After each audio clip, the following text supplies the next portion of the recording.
Շնորհակալություն, Տիկին Յոլյան, դուք ձեր խոսքում, երբ որ ներկայանում եք, ասացիք, որ Գորիս համայնքում տարեկան մոտ 50 ծրագիր է իրականացվել, եթե չեմ սխալվում, որից միայն 2-3-ն է եղել սուբվենցիոն ծրագրեր, կասեք, բոլորս իմանանք, որն է պատճառը, որ այդքան թվով շատ ծրագրեր եք իրականացրել, բայց խուսափել եք բոլոր ծրագրերը սուբվենցիայի տեսքով ներկայացնելու, ավելի շատ մեծ ծրագրեր այդ դեպքում կիրականացնեիք, բյուջեի իմաստով եմ ասում, քանի որ գիտեք համաֆինանսավորումը պետական բյուջեի Գորիսի պարագայում 50, եթե ոչ ավել տոկոս է կազմում, միգուցե ծրագրերը փոքր են եղել, ծրագրին դիմելու հայտ ներկայացնելու հնարավորությունը թույլ չի տվել, որպեսզի դիմեք այդ ծրագրերին, թե դուք որպես, ինչպես հասկացա, այդ ծրագրերի համակարգող համայնքի ղեկավարի տեղակալ կառավարության հետ չկիսելով քաղաքական օրակարգը, ինչ որ հարցերով համաձայն չլինելով կառավարության հետ, փորձել եք այս կերպ բոյկոտել եւ վնասել եք ձեր համայնքին ներկայացնելով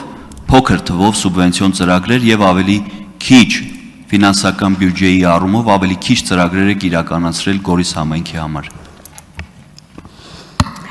Պարոն Սարգսյան, եթե այդ հարցը ուրիշ մեկը տար, ով համայնքի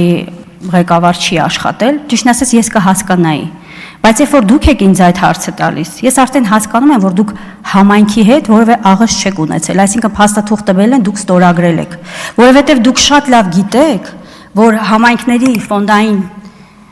մասի մնացորդը շատ կարևոր է սուբվենցիոն ծրագրեր իրականացնելու համար։ Եթե համայնքի հնարավորությունը ընդամենը 300 միլիոն է, ես պատահական չէի ասում, որ համայնքն է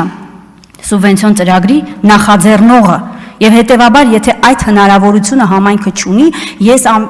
մի քանի օր առաջ, երբ որ խոսում էի, ասում էի, մենք համայնքներ ունենք, որ 1 միլիարդ դրամով մեկ տարվա ընթացքում աշխատակազմ են պահում, ծառայություններ են իրականացում, սրա մասին էի խոսում։ Երբ որ ես ասում էի, որ անարդար է, երբ որ 5 միլիարդ դրամ պարգևավճար է ստացում 3 ամսվա համար, բայց մեր համայնքները այնքան աղքատ են եւ հնարավորություն չունեն ընդամենը 1 միլիարդ դրամով պիտի տարվա ընթացքում պահեն, կներեք ես զարմանում եմ ձեր հարցադրման բովանդակությունից, գոնե դուք սա պիտի իմանայիք, որ եթե համայնքը այդ ֆինանսական հնարավորությունը չունի,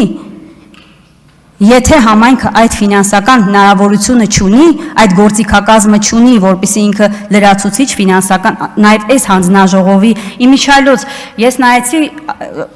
26-31 թվականի ծրագրերում համայնքների մասին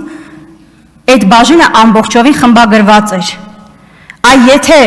եւ այն բոլոր նախաձեռնությունները, որ դուք դրել եք 2021 եւ 26 թվականի ծրագրերում, դուք գոնե այդ ապակենտրոնացման, ֆիսկալ ապակենտրոնացման, համահարթեցման ֆինանսական նախաձեռնությունները իրականացնեիք, դուք այսօր ինձ այդ հարցը չէիք տա։ Իսկ ինչ վերաբերում է մնացած ծրագրերին, դա խոսում է նրա մասին, որ համայնքը, որը շատ սահմանափակ հնարավորություններ է ունեցել ընդամենը տարվա մեջ 2-3 սուբվենցիոն ծրագիր իրականացնելու, այնքան շատ նվիրված աշխատակազմ է ունեցել, որ ինքը չի խուսափել դրամաշնորհային ծրագրեր, իսկ դուք աշխատել եք համայնքում, գիտեք, որ դա հեշտ գործընթաց չէ, դա մեծագույն ծանրաբեռվածություն է համայնքների համար նստել եւ դրամաշնորհային ծրագրեր գրել, երկարաժամկետ նամակագրություններ իրականացնել, ազդեցություն եւ արդյունք ապահովող գործընթաց կազմակերպել։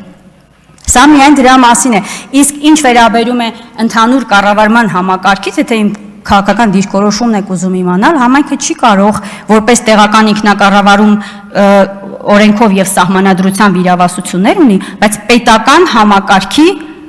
անբաժան մաս է եւ այդ ամբողջ process-ը զարգացման ծրագրերից սկսած մնացած համակարգային աշխատանքներով ավարտված պետական ինստիտուտի կարևորագույն, ես իմ ելույթում էլ ասեցի, որ չի կարող լինել հզոր պետություն, եթե չկա հզոր համայնք։ Եվ առավել եւս համագործակցային գործընթացը բնականաբար պիտի լինի, բայց խնդիրների մասին չխոսելը դա անթույլատրելի է։ Արձագանք։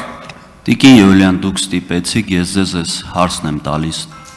Դուք լսողության հետ խնդիր ունեք, ներողություն եմ խնդրում, բայց ես իմ հարցի մեջ ասեցի։ Մի բան, Ներեցեք ես կպատասխանեմ։ շատ բնական հարց եմ տալիս, որովհետև որ իմ հարցը լսի, Պարոն Սարգսյան։ Մեկ րոպե, ոչինչ։ Մի վարքյան լռություն դալիճում։ Ժորժ ջան, Ժողովուրդ մի հատ լռություն դալիճում։ Պարոն Ֆարմանյան, լռություն դալիճում։ Մի վարքյան։ Պարոն Սարգսյան, ինչ նկատի ունեք, մի հատ ձևակերպեք ձեր միտքը հասկանաք, կարա վիրավորական կոնտեքստ լինի ձեր ասածի մեջ, ու հնարավոր է վիրավորական հնչի, մի հատ խնդրում եմ ձևակերպեք ինչ նկատի հարգելի գործընկերներ, պարոն Ալեքսանյան, ես իմ հարցի մեջ հստակ ասեցի,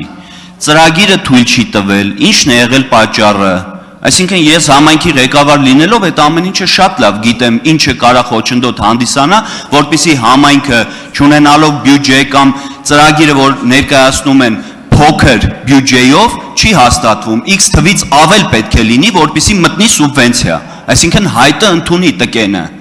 Ես այդ ամեն ինչը շատ լավ հասկանալով համ իմ հարցի մեջ համ իմ հարցի Շատ լավ, պարոն Սարգսյան, լավ, ես ձեր ասածը մի վարքյան, հարգելի գործընկերներ, չէ, մի վարքյան։ Պարոն Սարգսյան, ձեր ասածը իրականում շատ խտրական է հնչում եւ թիրախավորում է ոչ թե Տիկին Յոլյանին, այլ լսողության խնդիր ունեցող մեր քաղաքացիներին։ Ես ներողություն խնդրեցի։ Ու հետո ձեզ հայտարարվում է նախազգուշացում, խնդրում եմ ընդունում եմ նախազգուշացումը։ Պարոն Սարգսյան, մի վարքյան, հարգելի գործընկերներ, խնդրում եմ ֆիզիկական արատները կամ ֆիզիկական խնդիրները որպես այդպիսին առողջական խնդիրները չօգտագործել որպես քաղաքական բանավեճի կամ քաղաքական հարվածների միջոց խնդրում եմ ձեզ դա ու ձեզ հայտարարվում է նախազգուշացում պարոն Սարգսյան ձեր ժամանակը կվերականգնվի առանց այդ ձևակերպման տվեք ձեր հարցը Տիկին Յոլյան իմ հարցը ընդհանրապես վերաբերում էր հետևյալին միտում եղել է սուբվենցիաներ քիչ ներկայացնելու առումով որպեսզի դուք որպես ընդդիմադիր համայնքի ղեկավարի տեղակալ հանրության ձեր ընտրողների շրջանակներում փորձեք ներկայացնել հետևյալ կերպ, որ սա չի անում կառավարությունը, անում է զուտ միայն համայնքը, այսքան թվով շատ մեծ ծրագրեր, ինչպես դուք նշեցիք ձեր խոսքում։ Եվ արձագանքը օգտագործելով երկրորդ հարցը, դուք խոսեցիք ապակենտրոնացման մասին, ինչպես եք վերաբերում հարկերից մասհանմանը, որպես համայնքների ինքնաբավության հետագայում ծրագիր, որ կարողանանք, ինչպես դուք նշեցիք, մեր պետական բյուջեից, սուբվենցիաներից, դոտացիաներից կախումը նվազեցնելու համար, ինչպես եք վերաբերում հարկերից մասհանմանը։ Հասկանալի է, ինչ եմ հարցնում։ Իմ պարագայում 100%։ Պարոն Սարգսյան, նախ ձեր խոսքին պատասխան ասեմ, որ ես հորդորում եմ ձեր խոսույթին հետամուտ լինել հետ այսու եւ ձեր ինքնատիրապետումը ոչ մի պարագայում չկորցնեք։ Դուք ազգային ժողովում եք եւ անկախ նրանից թե ինչպիսի քաղաքական վերաբերմունք ունեք, այսուհետ հետևեք ձեր խոսույթին։ Դա մեկ։ Երկրորդը եւ ես իմ խոսքում հստակ նշեցի, որ եթե համայնքը չունի բավարար հնարավորություններ, օրինակ 10, 15, 20, 30 ծրագիր ներկայացնելու, ուրեմն ներկայացնում է այնքան ծրագիր, որի ֆինանսական հնարավորությունը ունենա։ Այդ ձեր երկրորդ հարցինի պատասխան, թե ես ինչպես եմ վերաբերում, շատ լավ եմ վերաբերում, որովհետև դրա միջազգային փորձը կա, անգամ Վրաստանում, երբ որ համայնքները տնտեսությունը զարգացնում են, այսինքն ստեղծում են միջավայր, որպեսզի համայնքներում բիզնեսը զարգանա, հարկեր են վճարում եւ պետությունը մասհանում է իրականացնում, որի արդյունքում համայնքները ոչ թե 2, 3, 4, որովհետեւ դա է իրանց հնարավորությունը, այլ 100 ծրագիր կարող են կառավարության հետ միասին իրականացնել։